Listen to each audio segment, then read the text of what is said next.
Approval of the minutes. The minutes for February meeting for this committee has been circulated. Unless anyone has any questions or corrections, I ask for a motion to approve the minutes.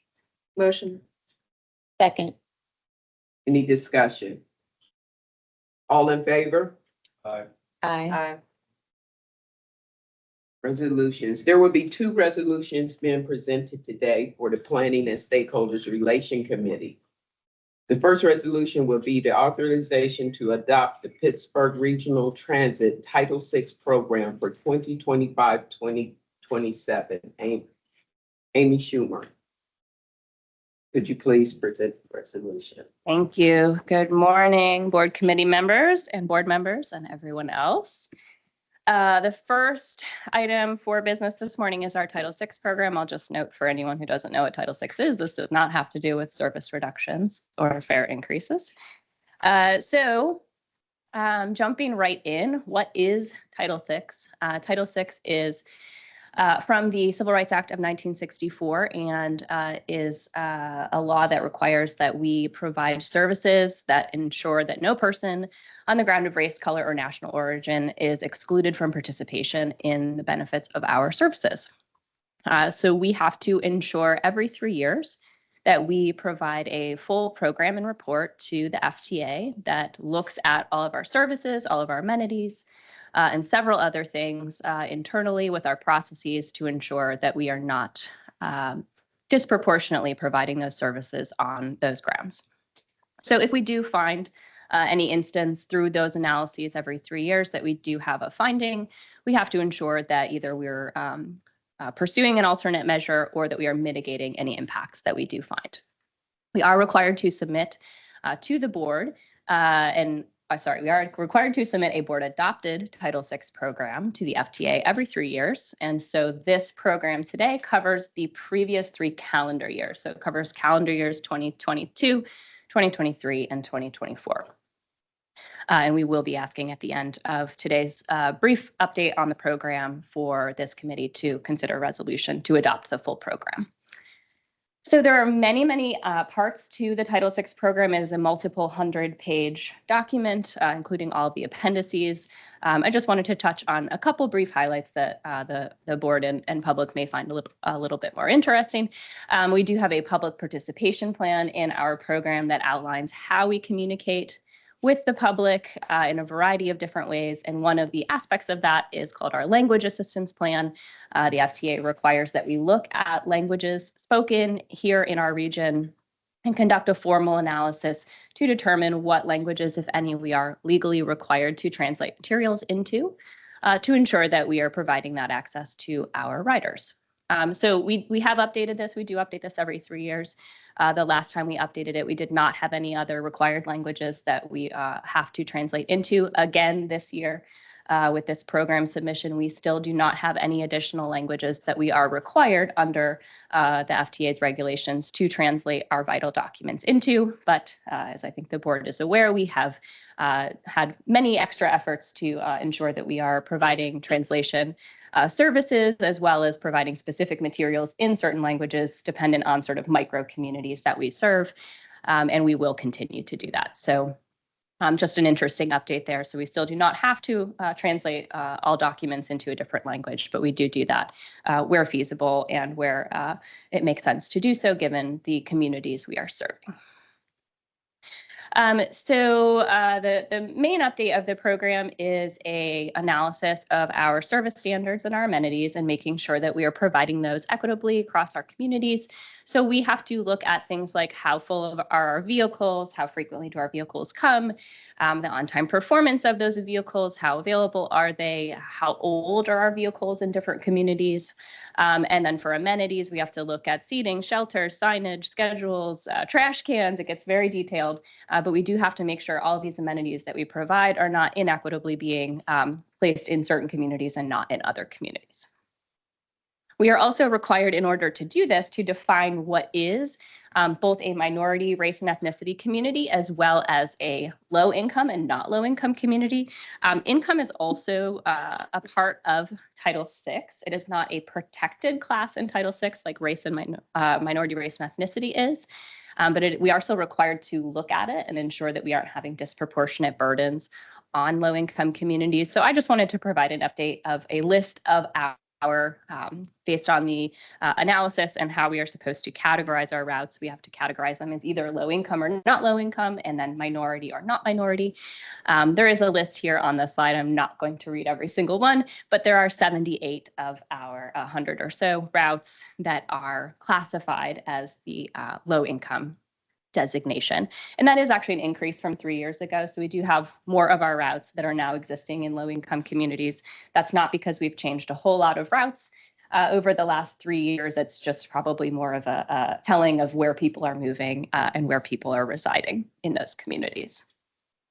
And then this is the same slide for the minority routes. Again, I won't read the full list, but we do have 75 of our 100 or so routes that are classified as minority race or ethnicity routes. And that again is a pretty significant increase from 3 years ago. So again, this is probably more indicative of demographic patterns of where people are moving or living, and moving or living more on transit lines than 3 years ago. This chart provides a summary of the monitoring of all of the service aspects that I talked about a couple slides ago for our minority and our non-minority routes. So this is the actual analysis that tells us whether or not we are equitably providing those services across those two groups of routes. With only one exception, we are in the clear for how we are providing those services. We are either providing them more in or better in minority race and ethnicity routes than the non-routes, or if that's the reverse, it's the reverse only very slightly. When we have a finding where we are providing a service that is not as good in a minority race and ethnicity community, that is a level of 20% or more different than the non-minority race or ethnicity communities, that is when we have a significant disparate impact. So we do have one significant disparate impact in this program, and that is crowding. So our crowded buses, almost without exception, these buses that are the most crowded are our Oakland bus routes. And those are both low income and minority routes designated, almost all of them. And so we do have a significant finding. Our minority routes are crowded about 1% of the time, 1.1% of the time, and our non-minority routes are only crowded 0.2% of the time. So again, this is not a massive amount of overcrowding. It's not like every other bus is overcrowded, but because the level of difference between the two is great enough to trigger that 20% threshold, we do have a disparate impact. So we are required after submission of this program to the FTA to ensure that we are mitigating that impact through the remainder of the year this year. And our service planning teams are already working on plans to ensure that we do that. And then this is also a summary of the same thing, but for our amenities. So the shelters, the park and ride spaces, the trash cans, the signs, et cetera. And we do not have any disparate impacts with provision of our amenities. In most cases, we are actually providing more or a greater density of amenities in communities that are considered minority race or ethnicity. So no findings there. I do have one actual Title VI route change in the program this year, which is not typical. Normally, we bring route changes to the board before we make a major service change to a route for Title VI approval. However, we had a temporary major service addition on one route in 2022 that was not planned to last more than a year, and it was because it was in support of our incline rehabilitation project. We were closing the incline for a significant period of time to do that rehabilitation, and we almost doubled service on our Route 40, Mount Washington route during that time so that folks in that neighborhood could have more access to service with the incline being closed. Because that rehabilitation project took so much longer than we originally anticipated, we have left that service increase in the neighborhood in, and it is also being utilized, so we have left it in for those riders. In conducting our analysis to make sure we didn't miss anything, found that we missed this at the time because it did last longer than 12 months. It is still in place now. And so we did conduct the formal analysis for Title VI, and we included it in this program instead of including it as a separate document. There are no disparate impacts or disproportionate burdens, as this is a increase of service on a route. The route is designated as a low-income route. It is not a non-minority route. So it's a low-income area by its definition. And therefore, because it's a service increase, we don't have any negative findings here. It's always good to add more service to communities, and certainly in this case, a low-income community. So that is in here and part of what you would be considering approval of today with the resolution. So with that, we do have a resolution, and that would be that we, in accordance with the Civil Rights Act, ensure that we are providing this program for you all to review and adopt every 3 years. We update that program every 3 years to analyze all of those service standards and amenities, as well as several other internal items that our HR team and other departments here at PRT have. So I've just touched on a couple of them today, but there are many other elements to the program. Before we can submit that program to the FTA, it must be reviewed, approved, and authorized for adoption by our board. And this adoption would then cover us for calendar years 25, 2026, and 2027. And our next program would come in early 2028. So subject to any questions that committee members may have, I would respectfully request that the Planning and Stakeholder Relations Committee recommend this resolution to the full board for approval. Yes. Does any board members have any questions? Yes, very quick question. Just the Route 40 analysis, is that including the service stoppages with light rail in terms of total service levels that it's replacing? So it does not include any changes with the light rail. At the time when it was put into place, our light rail was running normally. So the analysis is really just focused on what service is there. Title VI is pretty specific that you just need to look at that route itself and how is the change to that route itself impacting a community. Is it having a positive or a negative impact? Thanks. Yeah. Is there any other questions? If not, may I have a motion? So moved. Second. Any discussion? All in favor? Aye. Aye. Thank you. Thanks. Thank you. Second resolution is the authorization to proceed to public comment period for the fiscal year 2026, fare increase and fare service reduction. Good morning, everybody. I'm Catherine. Thank you, Madam Chair. I'm Catherine Kellerman. I'm the CEO here at Pittsburgh Regional Transit. Thank you, everybody, for joining us today. Jumping right in, PRT has a deficit. Now, this is not new and this is not unique, but this is critical. Here in the Commonwealth, we and other public transit agencies are funded by money coming back from Harrisburg. We are state funded, so we're tied to state levels of funding. There's different ways of funding transit throughout the country, and our friends that don't have income tax, we find sales tax, we find property tax, wage tax, a whole bunch of different ways to pay for transit. Here in the Commonwealth, our money goes to Harrisburg and it comes back. It happens for every transit entity here. Last time our state funding was stabilized was 2013 with Act 89. And our agreement with the state was we would save money in the beginning to spend it in the out years. And the out years would have been 2022, 2023. We would have a small reserve balance and we'd be back at the table for a conversation on transit funding. Then, of course, the pandemic happened. Overnight, our ridership and our revenue were wiped out. We moved buses from virtually abandoned commuter routes to place them in areas where folks needed that capacity so they could get the social distancing that we were focusing on to stay healthy.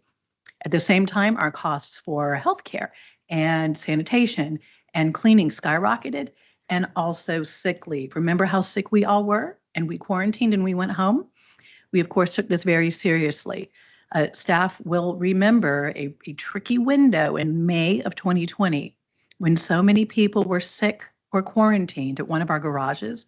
We almost had to shut down the entire PRT network. So pandemic was a big deal for many, many ways, not just this very tragic loss of life. It shifted how we do public transportation. Now, we received our taxpayer dollars back, not from Harrisburg this time, but from DC, and 3 packages of COVID aid. And through the very conservative, frugal, and cheap, but we love you finance, through the great efforts of all of our team and our finance, we've taken these 3 packages out over 5 years. Fiscal 25, that's the year we're in right now, had a $50 million drawdown from our reserves. Now we have a very healthy reserve balance, and this is good because next fiscal year, we will have a $100 million deficit. The year after, it's 110. Then it goes to 117. And the math keeps going. Over 10 years, we have a $1.8 billion shortfall. And I don't care how healthy the reserves are, it cannot cover when we don't have that in the bank, and it will not be there. You can't save out of $1.8 billion. It is a big, big hole. Folks may have heard us talk about a $117 million need for operating. That cascades out to $1.8 billion. Monday, Public Source ran a story about our funding and the real possibility of very drastic cuts and fare changes. This came from mostly information which was already out there, things we have been talking about. And make no mistake, we have been talking about this the entire time I've been here, the 7 years I've been here. We have talked about this. Finance presentations and budget presentations from this podium have stressed what we draw down from our fund balance and how far out that goes. Fund balance and reserves are the same thing. We have submitted this in testimony to the House and the Senate. We've taken the show on the road. We have talked about this. So those here, we have heard that. So interesting, a lot of our friends said, wow, Public Source, I didn't know. Marty Griffin didn't know. And incidentally, Marty, thank you for your undying and unwavering support for our frontline folks who work every day, our operators and our mechanics. Thank you for that. But of course, you might not have heard. That's the way of Western Pennsylvania. We shoulder to the boulder and we make it happen. Might have a nip here, a tuck here, but we make it happen. Bless you, Tom. And what that's done for us in Allegheny County over the past 25 years is a 36% reduction in the service we provide because we've made it work. Ridership is down 1/3 since the pandemic. Our service is down 1/6. Those buses we took off where folks weren't using or where we didn't reinvest, we have moved around. We are doing bus line redesign to match up service to demand. But of course, when service comes out, ridership goes down. 25 years, 36% reduction. Half the agency's ridership is gone. You can't ride what you don't have. And the same thing post-pandemic. We have been thrifty. We have frozen salaries. We have cut services. We have shut garages. We have abandoned the things that invest in our people so they have the skills necessary. And this county knows what happens when we do that. So you might not have heard us previously, but this is a time for you to hear us. We need to avert, in the words of Laura Chuweens from PPT, generational damage to this network. Without additional funding, we are talking catastrophic service changes.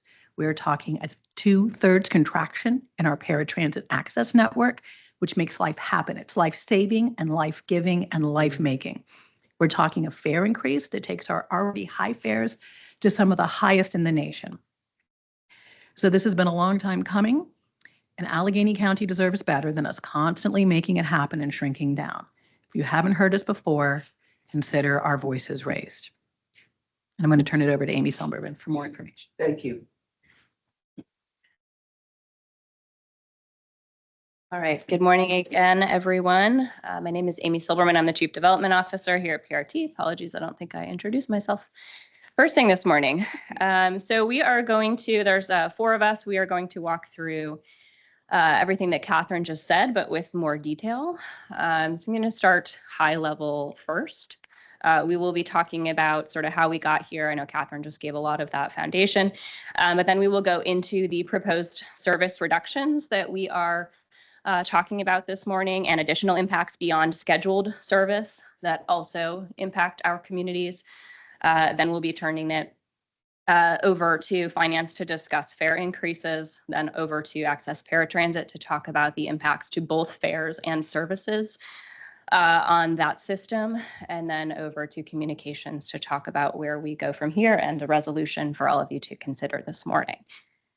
All right, so jumping us in first, Catherine just spoke about a lot of this, but this chart shows our funding over the last 20 or so years. And I think there are a few things that have happened with a few different acts at the state level throughout this history.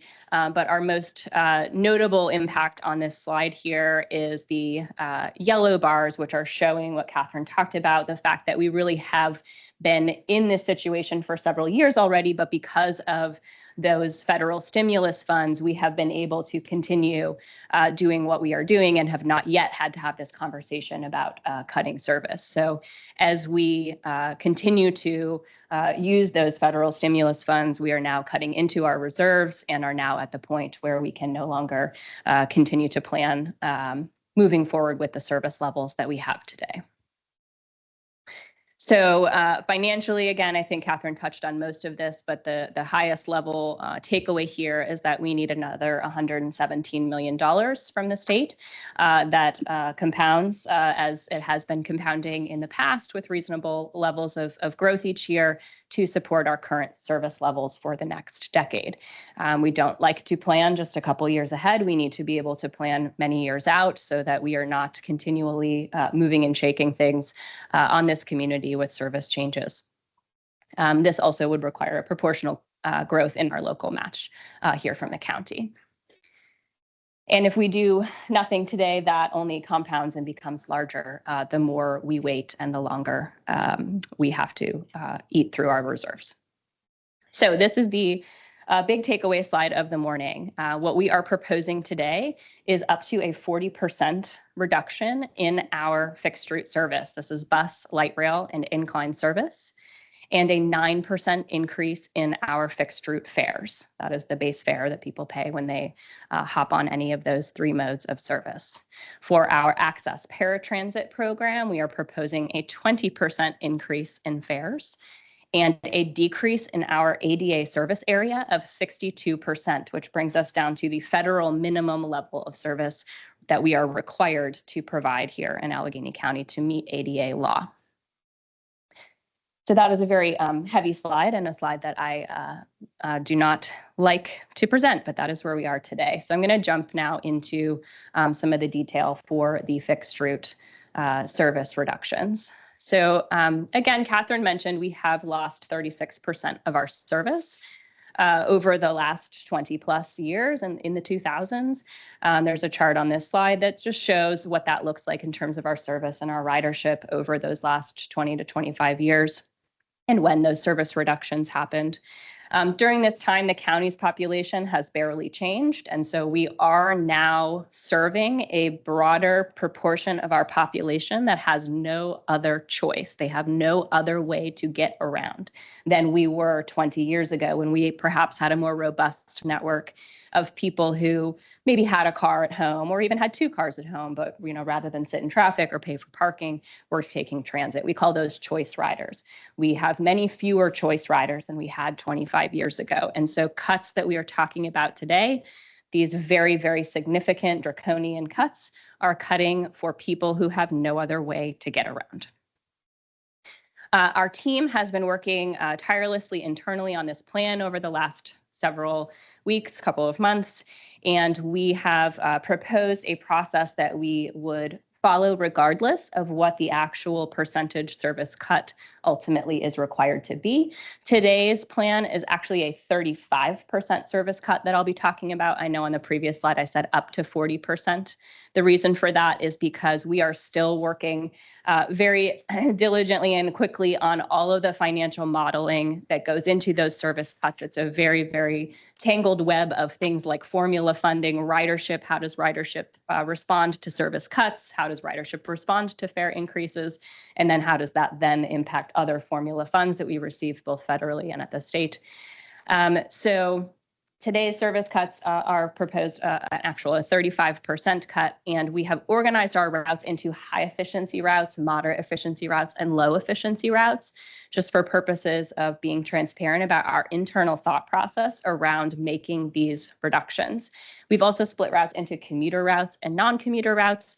That is because commuter routes are generally only used during rush hours, and therefore they place a higher burden on our facilities and the need for space and more maintenance staff and more operator staff to be able to provide those services. So they're sort of a slightly costlier service for us. They also tend to only run full in one direction and then run empty back to their starting point again. So we have categorized them separately in this analysis. Our priorities as we moved through this internal planning process were threefold. First was to maintain our high ridership and high efficiency routes. This is the bread and butter of what we do. It is essential that we not cut into our high efficiency and high frequency routes. When we do that, we start a sort of death spiral where fewer people ride and then less service is needed, and then fewer people ride because there is less service and they can't just live their life, on a route that maybe comes every hour anymore. So preserving that core is very essential to what we have designed this service reduction under. Second, and these are in no particular order, just our three priorities. Second has been trying to minimize where feasible our impacts to our highest need communities. So we have looked at equity very specifically with these cuts. We tried to preserve coverage in the top 25% of our equity communities. In this process, we were not able to do so. These cuts are deep enough that we are not able to preserve coverage to our top 25% communities that need us. We are able to preserve the top 10%, but that is it. That means the other 90% of our highest equity need communities may have service coverage loss, meaning in a neighborhood today where maybe you do not have transit service when these cuts would go into effect. And then finally, we have taken a specific look at coverage in general. We are trying to preserve as much of the sort of lines on the map as possible. Some of our neighborhoods may have 2 or 3 or 4 bus routes running through them. And under this scenario, we tried to preserve at least one of those. So it may not be the bus route that you need to take to get to work, but perhaps it's still a bus route that can get you somewhere to then be able to transfer on your way to eventually get you where you need to go. So we have moved through 8 different reduction types in this, and I'm going to walk through each of the 8 of them. They're all here on the screen together. First, just to show you that regardless of whether this final percentage is 40% or 35%, let's hope not, but if we were to get to somewhere else where perhaps it was a lesser percent, we would still follow these 8 steps with how we would choose to reduce service in our communities. It just may be that there are different routes that sort of fall into each step than what we've outlined today. The first 3 steps in this group of 8 are more about efficiency and business improvement, right? Making sure that we're using every single dollar to the best of our ability to maximize getting people where they need to go. They are likely not steps that completely cut off communities, that completely decimate local economies, et cetera. Once we get to step 4 and every step beyond that, so 4 through 8 are all very, very impactful, deep cuts to communities that we are very worried about. So number 1 is eliminating very low efficiency routes. Again, this is the low-hanging fruit. If there was some, we do have some routes out there that just do not carry a lot of people or do not operate much during the day. We could probably remove them without too much pain. Number 2 is eliminating local and commuter routes that have significant service overlaps with other routes. So again, maybe a community where we have 2 routes, maybe we pull one away and people still have an option to get where they need to go. Number 3 is to shorten certain routes so that they come to our busways or to our light rail system and then turn around. So they don't come maybe all the way to town anymore or all the way to Oakland or downtown, but maybe they get you to the East Busway and then you can connect there to a different service. So again, people still have the service in their neighborhood, but they may need to take 2 buses to get to work instead of 1. Number 4, here's where we start to get really impactful. Number 4 is eliminating all service after 11 p.m. for all routes, all types of routes, light rail, bus, incline, all days of the week, including Saturday and Sunday. This starts to really hit equity because a lot of our riders who ride after 11 p.m. are service and security workers who are working later shifts to make sure that we are safe and clean in our facilities overnight, hospital workers, et cetera. So that is a very significant deep cut. It is an efficient one. It gives us a lot of hours if we have to get all the way to 35%, as you'll see on the following slides, but it is very impactful. Number 5, eliminating most low efficiency routes and low efficiency commuter routes entirely. Number 6, reducing service frequencies on many of our routes, our moderate or even higher efficiency routes. That means they come less often, right? So you still have your route. Maybe instead of every 30 minutes, it's coming every 45 minutes. Number 7, eliminating all high efficiency commuter routes. So under this proposal, we have no commuter system left. All commuter routes are completely eliminated.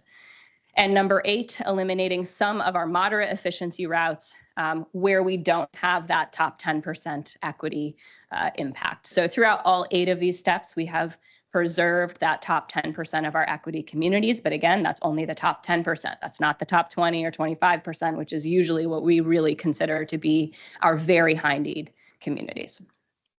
I'm going to run through each of the 8 and just list out routes on all of them. Apologies in advance. We have 100 routes in the system, and I'm going to touch on 98 of them today who have service impacts under this scenario. So number 1, eliminate very low efficiency routes. That is Route 7, Route 18, Route 71, Route 05, Route P13, and Route Y45. That only saves us in the bottom corner of each of these slides. It tells you what that saves us to get us to that 35% level. This saves us 0.6%. So low hanging fruit, not significantly impactful, but also doesn't give us a lot of savings. These routes don't run very frequently. Number 2, eliminate routes with substantial service duplication or overlap with another route. That is Route 65, 19L, G31, P67, P71, and Y1. That gets us another 1%. Number 3, shorten routes. This includes the airport route. So the 28X, our airport flyer, we propose only go from Pitt International Airport to Carnegie Station on our West Busway. It will no longer serve downtown, will no longer serve Oakland. At Carnegie Station, riders could transfer to a G2 service to get to downtown, and then in downtown, riders could transfer to one of the University Line routes to get to Oakland. So this is a very significant one. It has significant savings, but also a significant regional economic impact. Route 44 would only go from the St. Clair neighborhood to South Hills Junction. Route 69 only from Wilmerding to Wilkinsburg neighborhoods. And the Red Line, Castle Shannon Light Rail Line only from Overbrook Junction in Castle Shannon to the North Shore Allegheny Station. This saves us another 2%.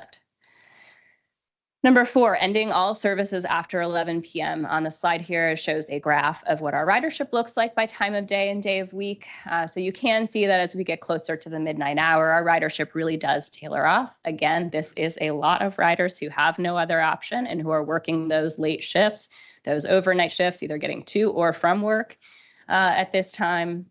And so even though it is not a massive amount of riders, it is a very critical core of our population. That saves us another 4%. Number 5, eliminating most low efficiency routes, both regular and commuter. This is eliminating Route 2, Route 4, Route 20, Route 36, Route 40, Route 58. The Silver Line light rail line is completely eliminated in this scenario. Route 52L, Route G3, 01, P10, P12, P16, P7, and P76. Elimination of these routes saves us another 8% or so. We're now cumulatively around 15% service cut. So you can see how deeply we are cutting already and not yet nearing 35%. Number 6 is reducing frequencies, and this is considered a major frequency reduction. We consider a major reduction to be 30% or more of the weekly hours of service on a route. So for these routes, they are proposed to lose at least 30% of their weekly service hours. It's routes 1, 6, 8, 11, 12, 13, 15, 16, 17, 21, 22, 24, 27, 28X, 31, 44, 54, 56, 64, 69, 74, 75, 77, 79, 81, 82, 87, 88, 91, G2, P68, P78, and Y46. That gets us another 11% savings. Number 7, eliminate the remaining commuter routes. These are high efficiency commuter routes, but again, they bear that disproportionate burden of requiring us to have more facility space, more staff to maintain, and more vehicles to own. So they would also be eliminated under this scenario. That's the 51L, the O12, the P17, and the P69. And then finally, eliminating several of our moderate efficiency routes if they did not fall into that top 10% equity zone. So that's routes 14, 26, 29, 38, 39, 41, 43, 53L, Y47, and Y49. That gets us to 35%. So I've just mentioned most of the system. This slide just shows a summary of all 8 of those in one place and how they add up to 35% of our service. But to summarize that in a different way, that means we are proposing today to eliminate 41 of our routes. We have 100 routes, by the way. So we are proposing to eliminate 41 of our fixed routes and have a major service reduction of 30% or more of service on an additional 34 routes. We have a small, minor service reduction proposed on 20 routes. Some of those are spacing the trips out more, and some of those are just the 11 p.m., cutting off service after 11 p.m. But that pretty much covers the entire system. There are 2 routes that are in our system that are not on this slide in some way, shape, or form. So what does that mean? Visually here, we have a map of the 40 routes that are discontinued. You can see here it covers every single direction from downtown Pittsburgh. It is not only in the west or only in the north or only in the east. So we are proposing very significant impacts all across the system with these discontinued routes. This map shows an overlay of the routes that will continue to remain, and underneath them in red are our top 10% equity zones. So our team used this very extensively throughout our planning processes to make sure that we were not cutting off entire communities that we know have no other options. Under this scenario, we have 19 municipalities that have transit service today that have no transit service proposed anymore. I'm not going to read through all of them, but they are here on the slide. We also have 3 City of Pittsburgh neighborhoods that lose all of their transit service. So what does this mean? We have a chart here showing the access.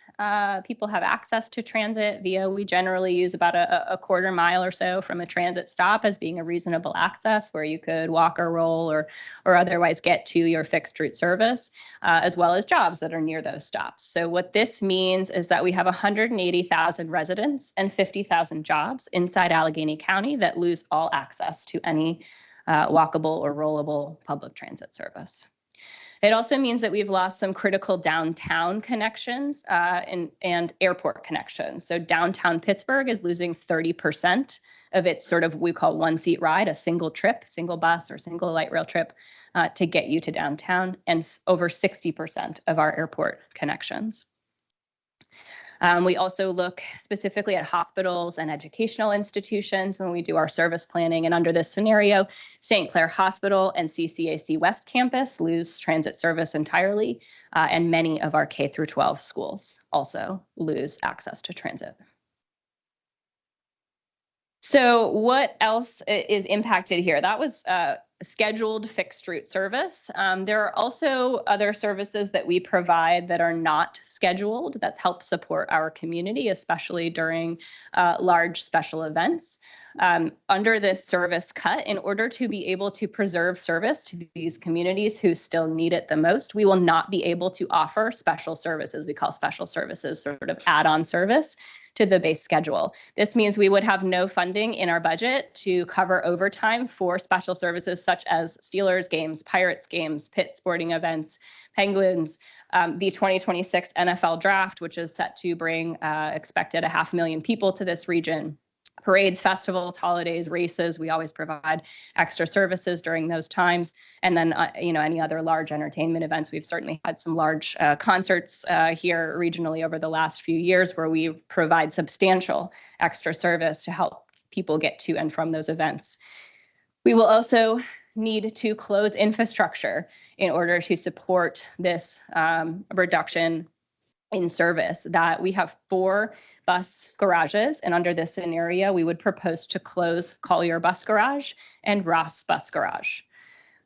Collier is in the sort of southwest region in Collier Township, and Ross in the North Hills in Ross Township. We would also propose to close Wabash Tunnel.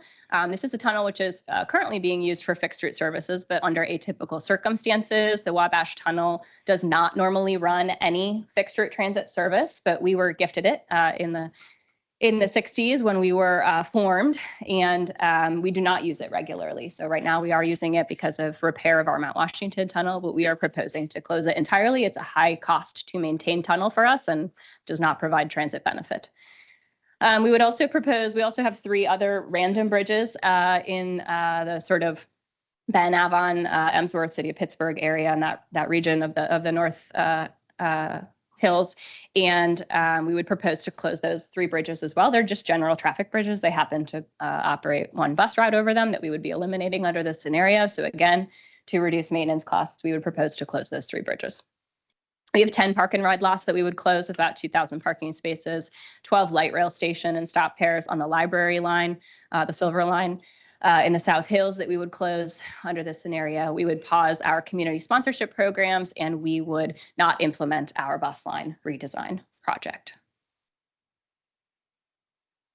So to conclude my piece of this morning, there are some very, very detrimental impacts to our region with all of the things that I just proposed. So we are losing late evening service. We are requiring people to transfer or take multiple trips if they have no other way to get around. We are requiring longer travel times, whether it's because you now have to transfer or now your bus only comes every hour and you just have to work your schedule and your day around those much larger spread apart trips. We will certainly have more bus and train overcrowding. I'm sure we will be back here talking about Title VI once again, but with more than 1% of our trips having that significant overcrowding, that means leaving people behind, getting passed up by buses or trains. Significant event traffic, both in the rush hour as well as during special events. This is, one of the things that I think sort of regionally and for people who are maybe not transit riders is one of the most stark impacts of this is what happens when those transit riders don't have transit and need to find a way to own a car or get a ride or carpool with someone else.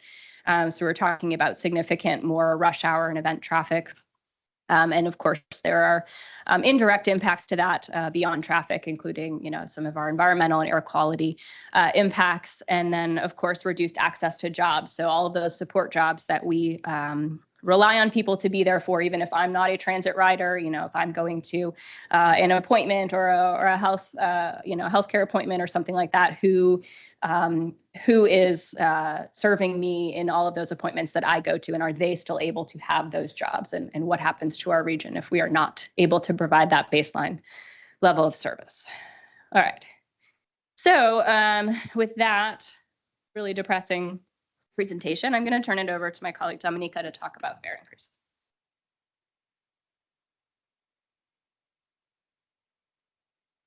Okay. Well, good morning.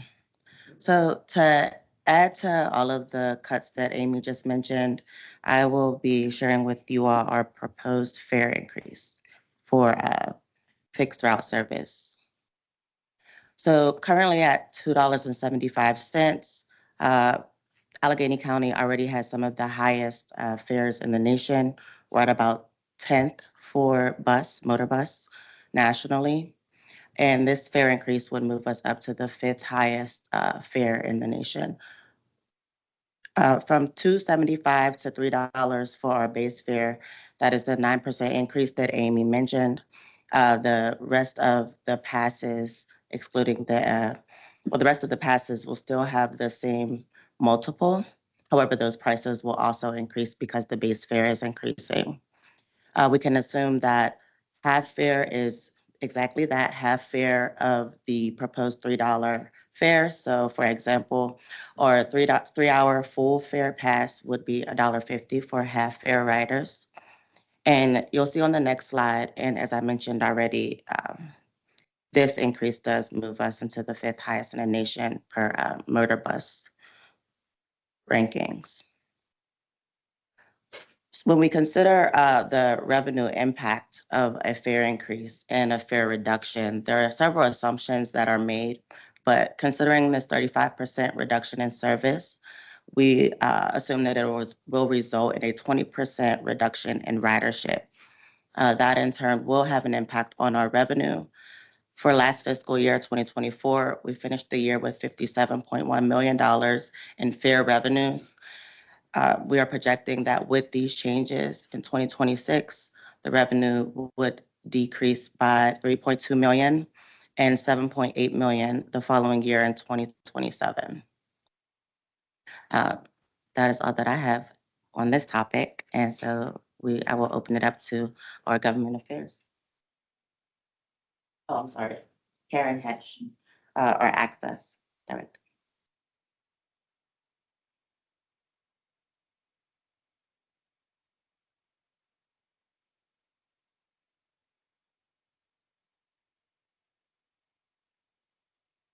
Good morning. I'm Karen Hesh, and I'm the director of the Access Program here in Allegheny County. So just to give you a little background on how Access is structured, in the late 70s, at that time, Port Authority decided that it wanted to develop a paratransit program to serve people with disabilities under the federal law at that time. And they said, wouldn't it be a good idea, since we're going to put this service on the street, to try to get other agencies to buy service from us rather than operating their own service? And that was the genesis of what's considered coordination in the access system. It's very fundamental to how we operate because it creates economies of scale for all the sponsors. This overview of programs is our list of eligible discounts offered by sponsors to eligible individuals. So for example, the Allegheny County Area Agency on Aging desires to provide deep discounts to seniors in order to help them get to grocery shopping, senior centers, and medical appointments. So they're allowed to set the criteria for the discounts, create the eligibility, and advertise the program. Those riders ride along with all the other riders in the system, and then it's Access's job to swim upstream in the money to make sure that we bill all the correct agencies. The result of this is that no one agency has the overwhelming financial burden, if you will, of paying for paratransit. I will add, there are over 140 sponsoring agencies. And I can't get this to advance. We're also, there we can we go. also let the other interpreter in? This is the one interpreter. Interpreter Dan cannot turn his camera on.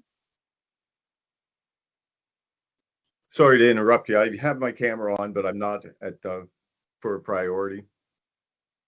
Here you on are. the screen.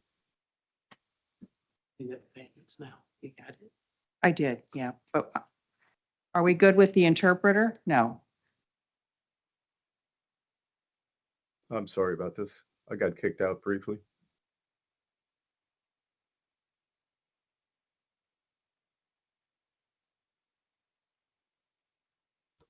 Is there a technical person who can allow Dan to have his camera on? My camera, my It's not camera on is our- showing it's up. Not on our side. Does he need permissions from the meeting? No, No, Okay. see him. he just disappeared again. We think he left and he's coming back in.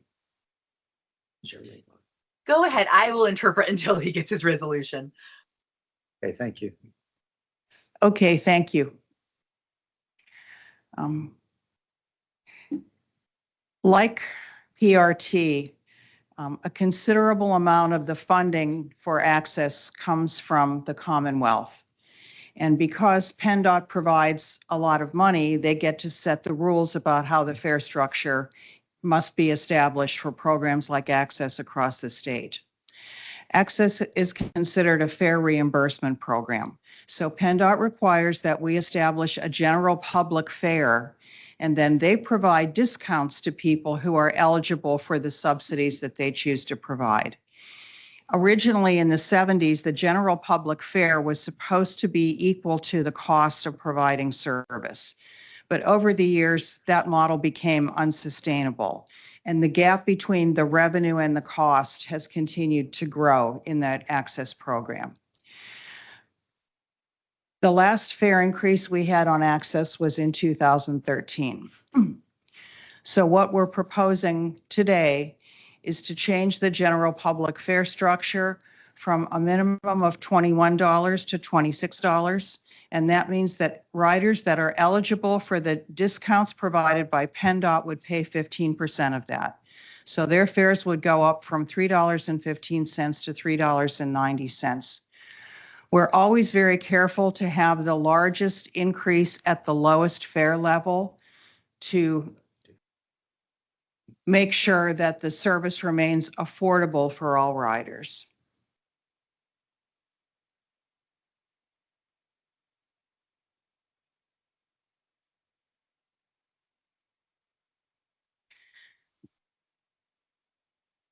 Since 1979, PRT has provided a level of service to people with disabilities that vastly exceeds what was the federal law at that time or currently the ADA. And that's in many areas, but most especially in the service area. People with disabilities have enjoyed the full level of ADA guaranteed service from border to border in this county since 1979. So they've made life and work decisions based on that commitment of Port Authority. PRT's commitment, however, changed in 2012 in the last financial crisis when the ADA service area became an issue again, and PRT's position was we will continue to provide border-to-border service as long as we have the financial resources to do that. We're at a point now where the financial resources are not available anymore. So this proposal would mean that the ADA service area, which is 3/4 of an airline mile on either side of an operating fixed route, would be enforced. That means the very high level guaranteed ADA service would not exist outside the ADA service area. People would still be able to get rides, but their rides would not be guaranteed. So unlike now where there are no trip denials for ADA eligible trips and the ride must be provided within an hour of the request, people may be told there's no vehicle available to take you at all today when you want to go. Or we know you'd like to go at 8 o'clock, but we don't have a vehicle available for you until 10 o'clock. This is a substantial life-changing proposal for people with disabilities. This map in the disability community is called the starfish, and you can kind of see why. The blue area on the map is the ADA service area. So trips that both originate and end in that service area are protected under the ADA. Trips that either begin or end in the pink area, excuse me, are not protected. That's 62% geographically of the county. ADA eligible riders will lose their ADA protections.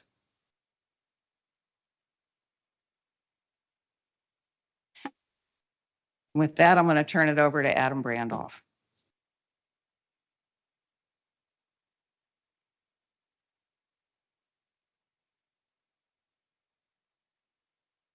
Hello.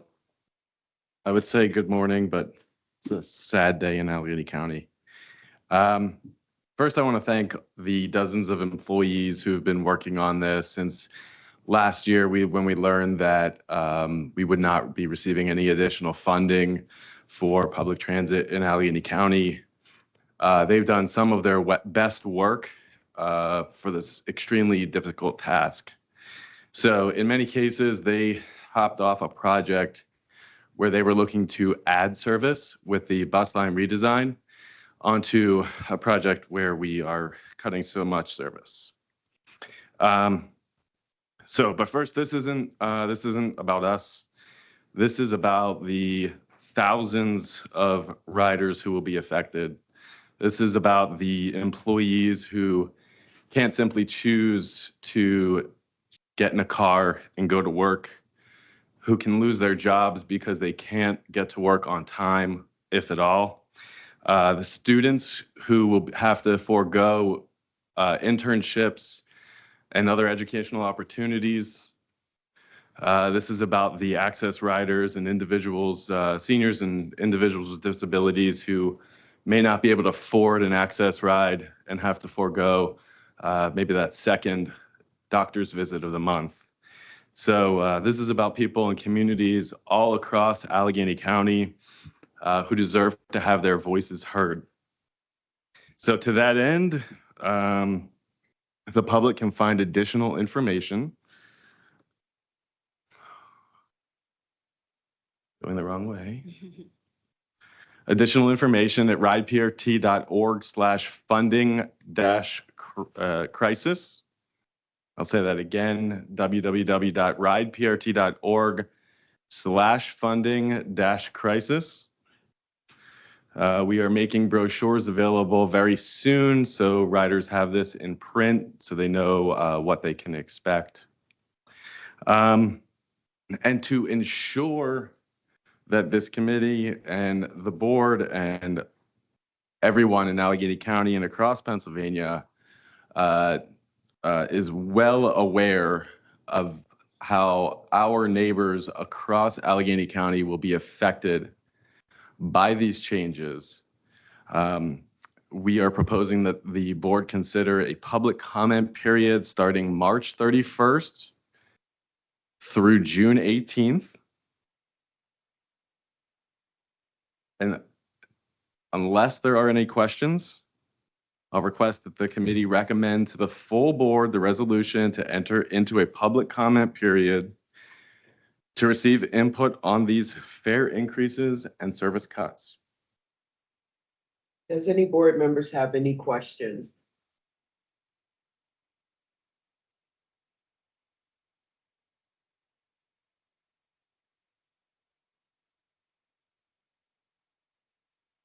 May I have a motion? So moved. Second.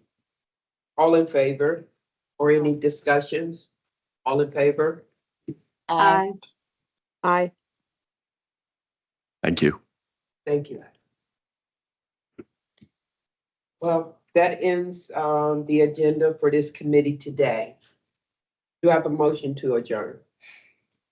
So moved. Thank you. Meeting is adjourned. Well, this committee meetings. Thank you, and welcome to the March 2025 Finance Committee meeting. Okay. Up first, we will have roll call. May all committee members identify yourselves? Emma Schuker. Okay, thank you. Board members, may you identify yourselves? Tom Berger. Tia McClenny. Bobby Penn. Stephanie Turner. Lori Miskorsky, and I was present for the past committee meeting. Thank you. Thank you, Lori. Ariana Abney.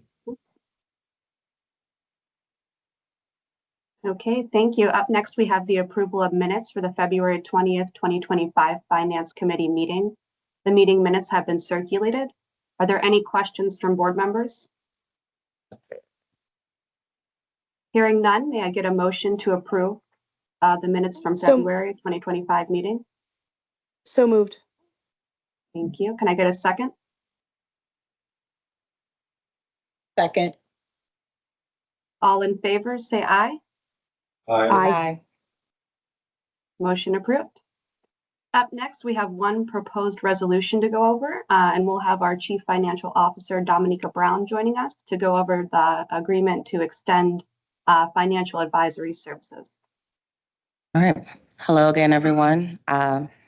This resolution is from approval that happened in February 2021, where the board authorized an award to PFM Financial Advisors and NW Financial Group for services that include financial and strategic planning and debt management advisory services. The initial agreement included a 3-year term with a not to exceed amount of $400,000 with 2 1-year option years. To date, 1 option year has been exercised, and this resolution would authorize PRT to exercise the 2nd option year without an increase to the not to exceed amount of $400,000. Subject to any questions that any committee members may have, I respectfully request that the Finance Committee recommend this resolution to the full board. Any questions from board members? Hearing none, may I get a motion to recommend this to move it to the full board? So moved.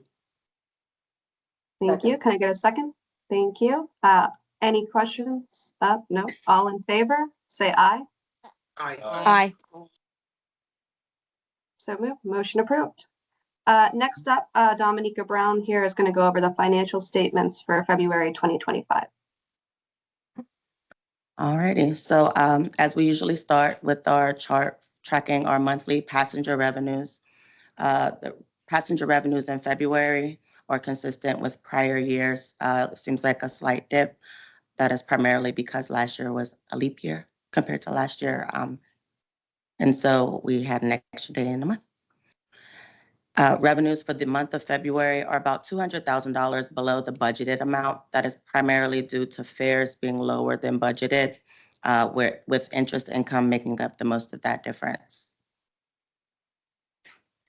Expenses for the month of February are about $1.7 million below our budgeted amount, and that is due to although wages and benefits are a bit higher than budgeted, every other expense category is lower than budgeted.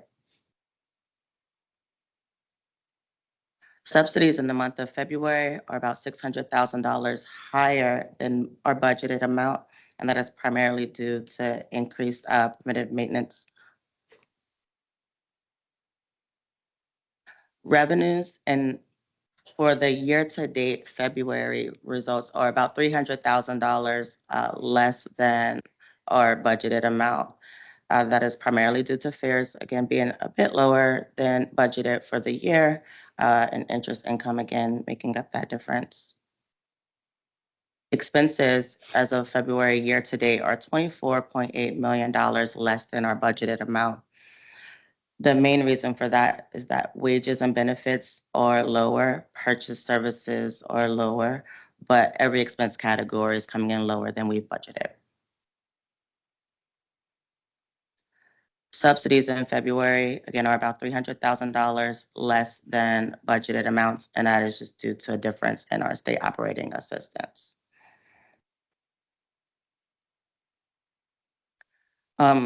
The operating reserves that Catherine mentioned earlier today, we began the month with $412.4 million in operating reserves.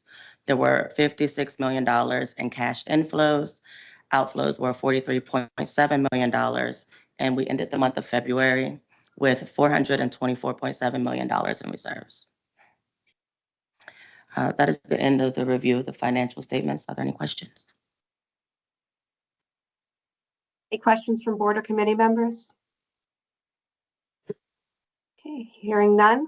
Thank you, Dominica. And this concludes the meeting of the Finance Committee for March 2025. May I get a motion to adjourn?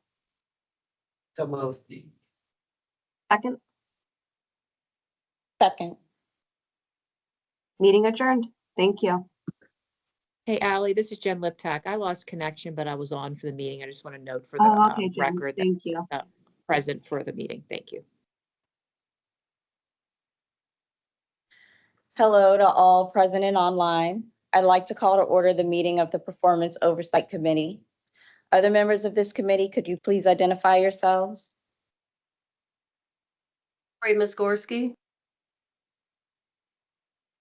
Other board members, could you please identify yourselves? Bobby Pinn. Stephanie Terman. Ally Doyle, Emma Schuker. I'm sorry, Emma Schuker. Jen Liptak. Ariana Abney. Approval of minutes.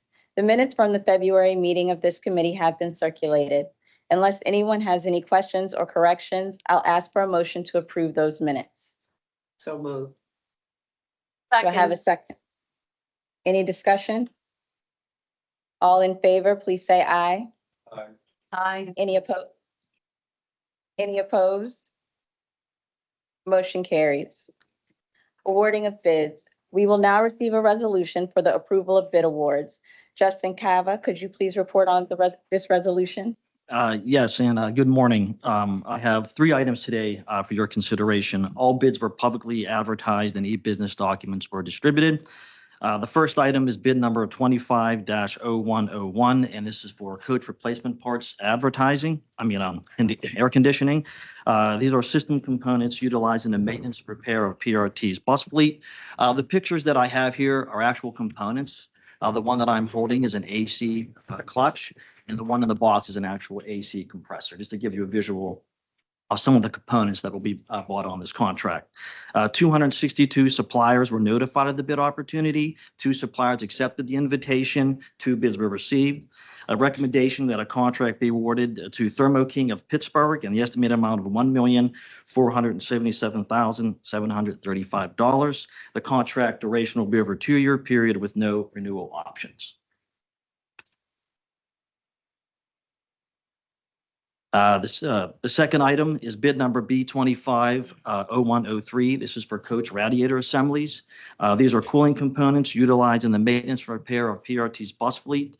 This solicitation was issued as a line item award. 239 suppliers were notified of the bid opportunity. 5 suppliers accepted the invitation. 4 bids were received. Recommendation that this multi-award contract be awarded to the responsible bidders as follows. CAC Turbo Intercool Ltd. for line items 1 and 2, estimated amount of $361,289. Kirk's Automotive Incorporated for line items 3 and 4 for an estimated total of $346,431.40. And Gillig LLC for line items 5 and 7 for an estimated total of $165,311.10. The contract duration will be over 2 years with no renewal options. Any questions or concerns on the first 2 slides? And this here, I just wanted to put in what a radiator looks like and just show you for size comparison as they're quite large. So any questions or concerns on the first 2? Okay. And the last one I have, last item is B240213AR. This was for biodiesel. This will be a change order. At the June 2024 meeting, the board authorized an agreement with Petroleum Traders and Corporation to purchase biodiesel fuel over a 1-year period with a 1 option year. Petroleum Traders has performed well on the contract. Therefore, staff is requesting the option period be executed to enable PRT to take advantage of the current market pricing at a time that benefits PRT. Recommendation that amendment be executed with Petroleum Traders Corporation in the estimated amount of $16,957,440 to exercise the optional 1-year period. This would bring the overall contract value to $33,914,880. Any questions on the change order? Okay, subject to any further questions, I respectfully request these bids be taken to the full board for approval. Thank you, Mr. All Cava. right, thank you. Does any board member have questions for Mr. Cava? May I have a motion to advance this resolution to the full board? So moved. I'll take that as a second. Any discussion? All in favor, say aye. Aye. Aye. Any opposed? Motion carries. There are no other proposed resolutions before the committee today. That's the end of the agenda for the committee. Do I have a motion to adjourn? Motion. Second. Meeting is adjourned.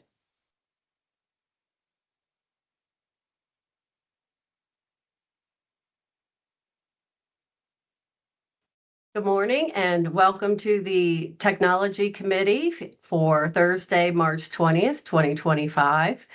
I would like to call this meeting to order and roll call, please. Which members are present?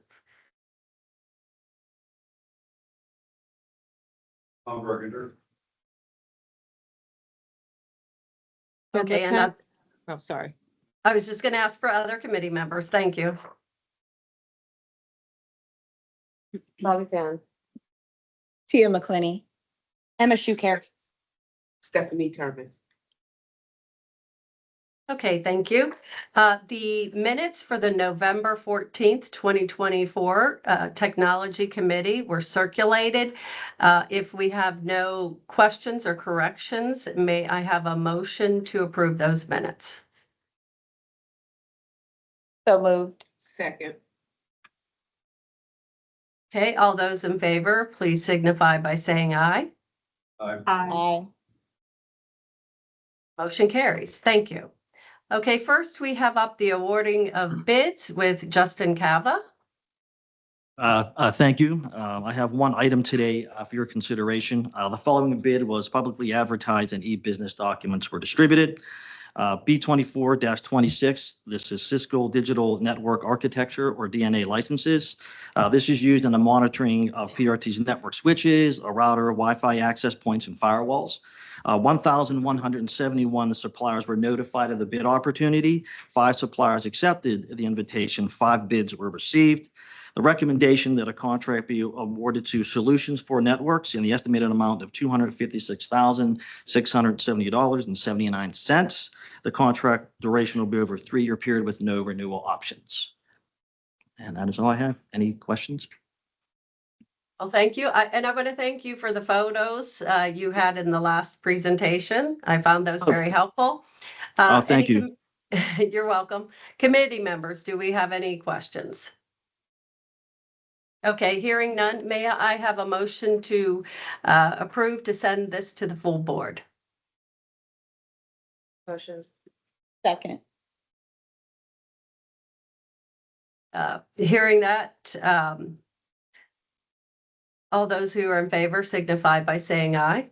Aye. Aye. Motion carries. Thank you. Next. Thank you. Thank you. Next, we have some proposed resolutions. Jeffrey Devlin is up first. Yes, good morning. In accordance with board adopted protocol and policy, we released RFP 2419 back in January, and this is for CCTV and card access system maintenance services. CCTV is our security cameras. We have about 500 cameras out in the field and another 100 or so doors that are built into this. And we use a system called Genetec, which is both a hardware and a software component. For this particular RFP, we're looking for training, certification, and really important, the experience level of the proposals.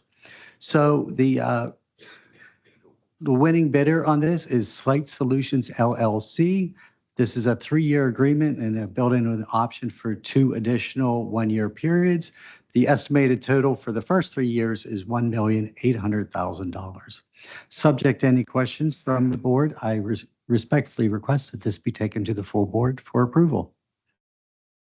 And do any members have questions? No questions? Okay. Do you want me to do them as individual resolutions or can we do them all together at the end? I believe this needs to be an individual resolution. Okay. I've been hanging with lawyers a lot lately, so. Okay. Hearing no questions, do I have a motion to approve this to take it to the full board? Motion. Second. Second. All right. All those in favor signify by saying aye. Aye. Motion carries, and we will take it to the full board. And you have the next one. Yeah, so the next one is an authorization to enter an agreement for our digital wayfinding, signage, hosting, and support. We have about 50 to 60 of these different signs out on the rail system and the busway. They show real-time arrival information, detour information, et cetera. The estimated total for this maintenance and support is $140,000, $140,000 $1,070 for a 2-year period. And we do have an error on this slide. There actually is an extension option on this one for an additional year. So subject to any questions from the board, I respectfully request that this be taken to the full board for approval. Okay, do we have any questions? Hearing none, do I have a motion to send this to the full board? So moved. And a second, please? Second. Second. All those in favor signify by saying aye. Aye. Okay, motion carries. And next we have Dominica Brown up. All righty. morning. Good morning. This is my final resolution for the day. This resolution is for budgeting software services. PRT, we've been seeking a contractor to provide cloud-based budgeting software services. The software will allow PRT to automate tasks, increase efficiencies in the budgeting process. In response to this RFP, there were 9 submissions. 3 were selected for interview, and the highest rated proposer was Questica. So this proposed agreement includes 3 years with 2 one-year option terms, and the not to exceed amount for all 5 years is $894,097. This resolution will authorize PRT to enter into an agreement with Questica. And if there are no questions from the committee, I respectfully request that this resolution is recommended to the full board for approval. Okay, thank you. Do I have any questions from board members, please? Hearing none, do I have a motion to send this to the full board? So moved. Do I have a second? Second. All those in favor signify by saying aye. Aye. Motion carries. Thank you. And I Thank have you. Terry Riley up next.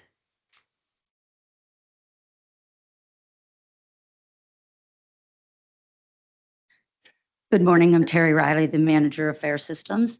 Good Today morning. I'd like to talk about the our fare system refresh project that has been underway. Okay. The fare system refresh project includes the fare vending machines, the fare boxes, and our cards that we use, the smart cards, to make payment. This summer of 2025, we will start to announce that there will be new Ready Fare smart cards that will eventually replace the Connect cards. In the fall of 2025, we will start the installation of the new fare vending machines. Riders will be able to start getting the new Ready Fare cards, but they will also still be able to use their existing Connect cards on the buses and the rail cars. About mid-2026, we are going to be looking at getting new fare boxes on the buses that will accept cash only. And at that time is when the Connect cards will no longer be able to be used. For the fare vending machine project, the replacement, we're going to be replacing 76 fare vending machines.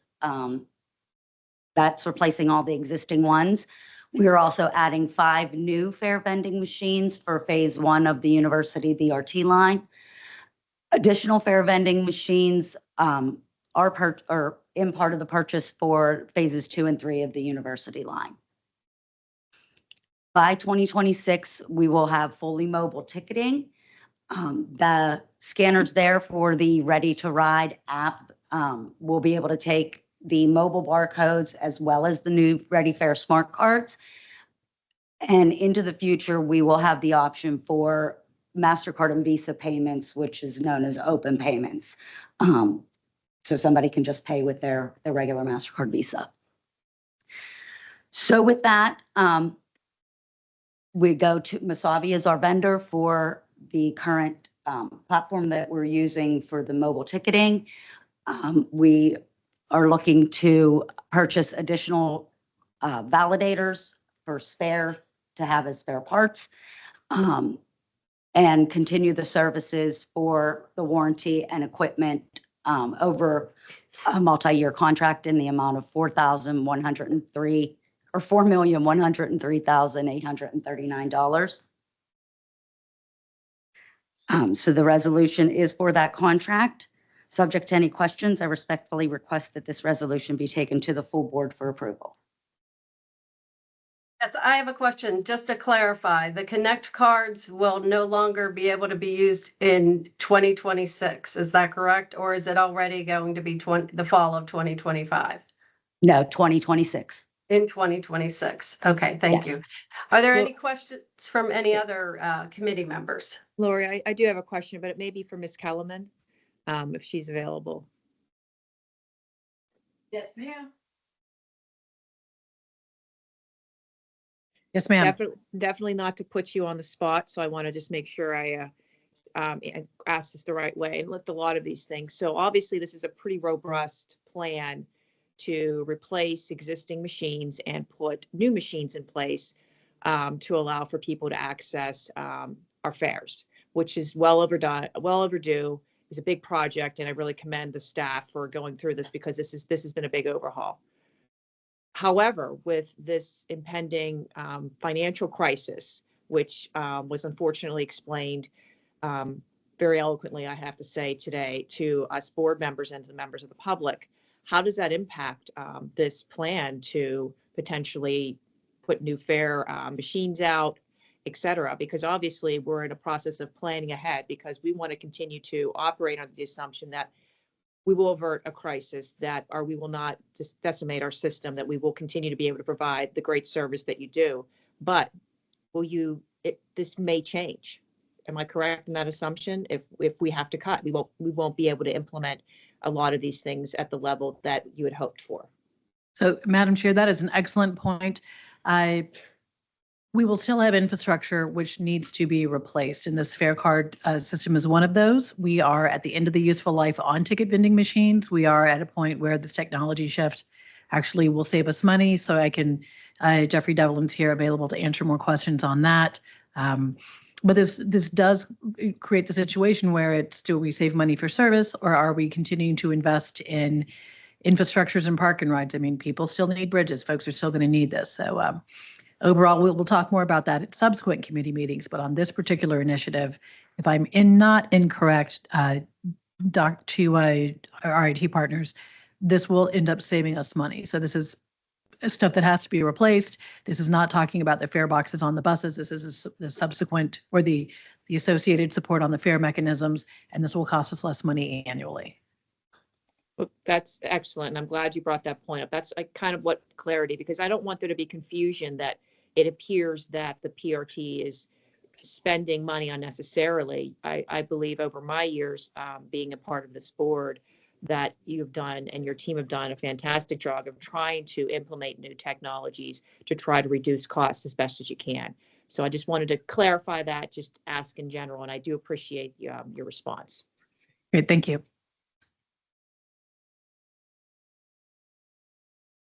Okay, do I have a motion to approve this, to send it to the full board? Motion. Second. All those in favor signify by saying aye. Aye. Aye. Motion carries, it goes to the full board. And I believe, Terry, you have something else for us?